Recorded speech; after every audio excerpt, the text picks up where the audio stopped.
Halo, selamat pagi, tetap sehat dan semangat anak-anakku yang terkasih kelas 4A. Selamat pagi, Bapak Ibu, orang tua, tetap sehat dan semangat pada pagi hari ini. Semuanya kami berjumpa pada pagi hari ini. Kami perlu menyampaikan mohon maaf yang sebesar-besarnya karena kami selalu dalam pagi hari ini menyapa kurang lebih bahasa kami kurang berkenan di hati anak-anak kami yang terkasih maupun orang tua. Saya mohon maaf sebesar-besarnya. Anak-anakku yang terkasih, pada hari-hari ini anak-anak saya selalu menampilkan video-video hanya untuk menambah wawasan atau pengetahuan. Apabila kurang berkenan, saya mohon maaf sebesar-besarnya. Tapi perlu ketahui anak-anak, semuanya itu adalah demi untuk mengikuti pembelajaran, untuk memberikan penghiburan pada anak-anak belajar di rumah. Tapi perlu ketahui pada masa pandemi COVID 2014 ini untuk menghilangkan kejenuhan kita dalam di rumah dan dalam belajar. Untuk itu kami juga mohon maaf pada Bapak Ibu orang tua, semoga apa yang kami tampilkan video-video hari ini ataupun hari seterusnya berkenan di hati anak-anak kami. Semuanya ini kami hanya menyampaikan mohon maaf, semoga video ini berkenan di hati dan bermanfaat pada anak-anak kami kelas 4A. Semua ini kami sampaikan pada anak-anak kami, semoga bermanfaat. Berjumpa, apa yang kami tampilkan dalam video ini adalah video untuk menambah pengetahuan ataupun hiburan pada anak-anak kami. Untuk itu, bisa tidak bisa, 4A bisa. Dadah, lihat videonya. Oke?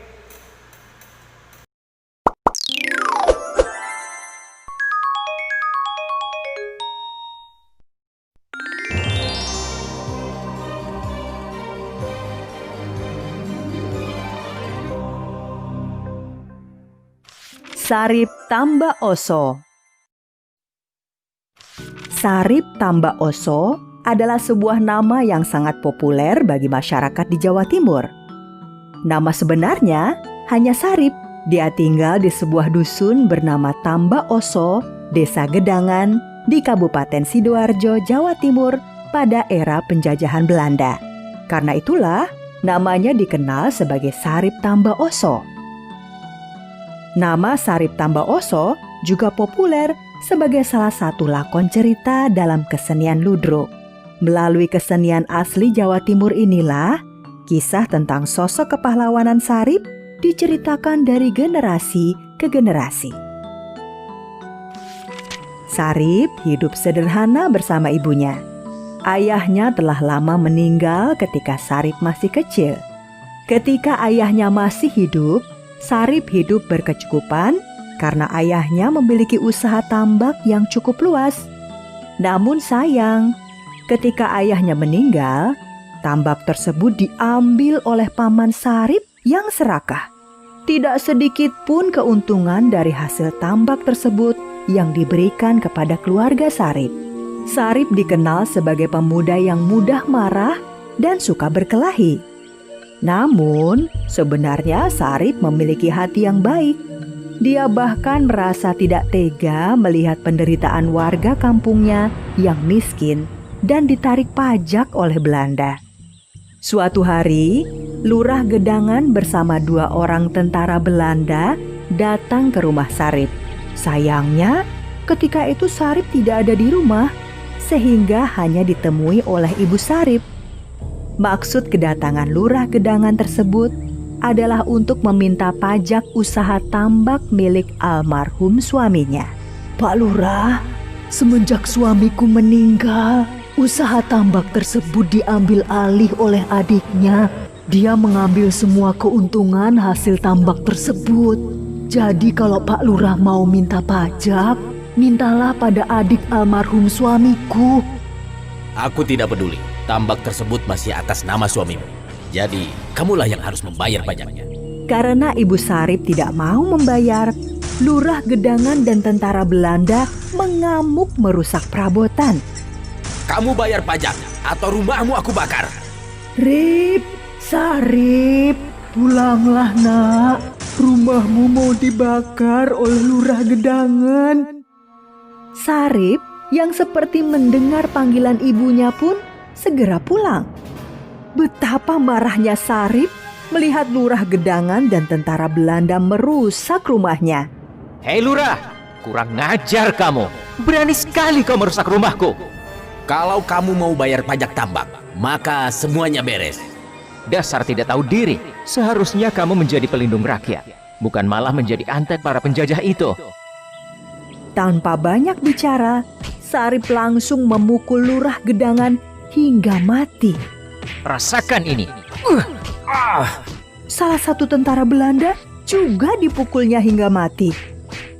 Satu tentara Belanda lainnya berhasil melarikan diri.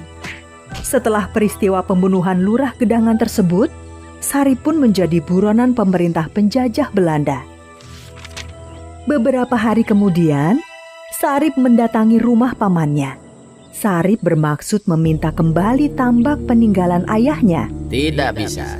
Tambak sekarang sudah menjadi milik. Sedikit pun tidak akan kuberikan padamu. Baiklah, jika memang paman keras kepala, aku terpaksa melakukan tindakan kekerasan. Akhirnya, perkelahian pun terjadi antara Sarip dan pamannya.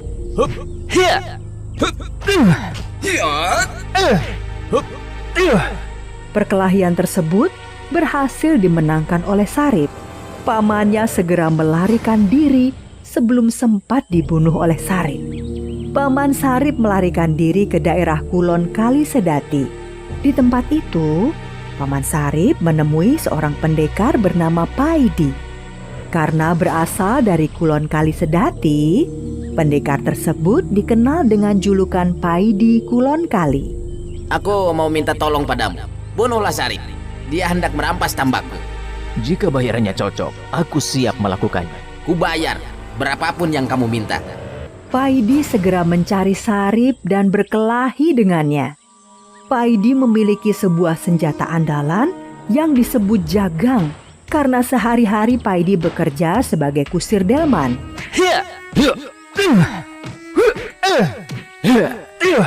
Perkelahian itu pun dimenangkan oleh Paidi. Sarip tewas di tangan Paidi dan jenazahnya dibuang ke Sungai Sedati. Sementara itu, Ibu Sarip sedang mencuci pakaian di Kali Sedati dan menemukan jenazah anaknya sedang hanyut. Bukannya sedih, Ibu Sarip justru melakukan hal yang sangat ajaib. Sarip, belum waktunya kamu meninggal. Bangunlah. Ibu, kenapa aku bisa tertidur di pinggir sungai? Sudahlah, kamu harus sembunyi di luar kampung Tamba Oso. Keselamatanmu dalam bahaya.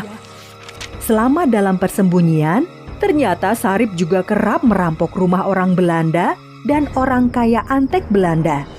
Sudah banyak orang Belanda yang menjadi korban perampokan Sarip. Meskipun suka merampok, namun Sarip tidak menikmati hasil rampokannya. Setiap kali selesai merampok, Sarip membagikan harta rampokan tersebut kepada orang-orang miskin di kampung. Pemerintah Belanda tidak tinggal diam. Mereka menyewa banyak pendekar untuk menangkap Sarip. Namun, tidak satupun dari para pendekar tersebut yang berhasil menangkap Sarip. Bahkan, banyak di antara pendekar tersebut yang mati terbunuh oleh Sarip. Sarip juga menemui Paidi untuk membalas dendamnya. Perkelahian seru pun terjadi. Kali ini, Sarip berhasil membunuh Paidi. Akhirnya, Belanda mengetahui kelemahan Sarip dari pamannya yang selama ini menjadi antek Belanda. Pamannya yang masih satu perguruan dengan ayah Sarip mengetahui bahwa dahulu ayah Sarip pernah bertapa dan membawa pulang sebongkah tanah merah. Tanah merah tersebut dibagi dua dan dimakan oleh Sarip dan ibunya. Setelah memakan tanah merah tersebut, Sarip bisa hidup kembali meskipun dibunuh berkali-kali selama ibunya masih hidup. Setelah mengetahui rahasia tersebut, Belanda segera menangkap ibu Sarip dan menembaknya. Setelah ibunya meninggal, Sarip akhirnya bisa ditangkap oleh Belanda. Untuk memastikan Sarip sudah benar-benar mati, pemerintah Belanda memasukkan Sarip ke dalam sebuah sumur dan menguburnya. Dan akhirnya Sarip Tamba Oso benar-benar meninggal tanpa bisa hidup lagi. Berakhir sudah perjuangan seorang pemuda yang seorang diri berani mengobarkan perlawanan kepada penjajah Belanda.